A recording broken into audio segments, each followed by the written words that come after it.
Hi friends, welcome to Nithilam channel. Nithilam சேனலில் இன்றைக்கி juice recipe தான் பார்க்க போகிறோம். இந்த ஜூஸ் வெயிட் லாஸுக்கு அதிகமாக ஹேர் க்ரோத்துக்கும் உதவக்கூடிய ஏபிசி ஜூஸ் தான் எப்படி செய்யுதுன்னு இந்த வீடியோவில் பார்க்க போகிறோம்.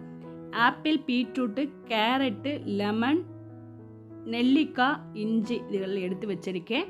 முதல்ல ஆப்பிளை நல்லா கழுவிட்டு தோலை நீக்கிக்கிறேங்க. அது மாதிரியே பீட்ரூட்டையும் நல்லா கழுவிட்டு எல்லாத்தையும் இந்த மாதிரி கட் பண்ணி வச்சுருக்கேன். ஒரு மிக்சி ஜாரில் ஒரு ஆப்பிளை சேர்த்துக்கிறேன்.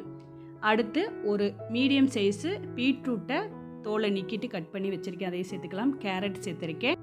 அடுத்து ஒரு நெல்லிக்காய், கொஞ்சமாக இஞ்சி குட்டி குட்டியாக கட் பண்ணி சேர்த்துக்கிறேங்க. இந்த மாதிரி ஜூஸை வாரத்தில் 2 டைம் ஆச்சு செஞ்சு குடிங்க. உடம்புக்கு நல்லது, ஸ்கின்னும் க்ளோவாகும். அடுத்து ஒரு பிஞ்ச் அளவுக்கு உப்பு சேர்த்துக்கிறேன். சேர்த்துட்டு தேவையான அளவு தண்ணி சேர்த்து நல்லா மையாக அரைச்சிக்கிறேங்க. இந்த மாதிரி அரைச்சதுக்கப்புறம் ஒரு மிக்சிங் பவுலில் ஃபில்ட்ரு பண்ணிக்கிறேங்க. ஒரு டைம் ஃபில்ட்ரு பண்ணதும் திரும்பவும் மிக்சி ஜாரில் சேர்த்து அடிச்சிட்டு தண்ணி சேர்த்து மிக்ஸ் பண்ணி 2 டைமாக இதை ஃபில்ட்ரு பண்ணிக்கிறேங்க. ஃபில்ட்ரு பண்ணியாச்சு. அந்த சக்கையை வேணும்னா சப்பாத்தி மாவு பிசையும் போது யூஸ் பண்ணிக்கலாம். அடுத்து இதுக்கு இனிப்புக்கு தேன் சேர்த்துக்கிறேன். அடுத்து புளிப்புக்கு கொஞ்சமாக லெமன் சேர்த்துக்கிறேங்க.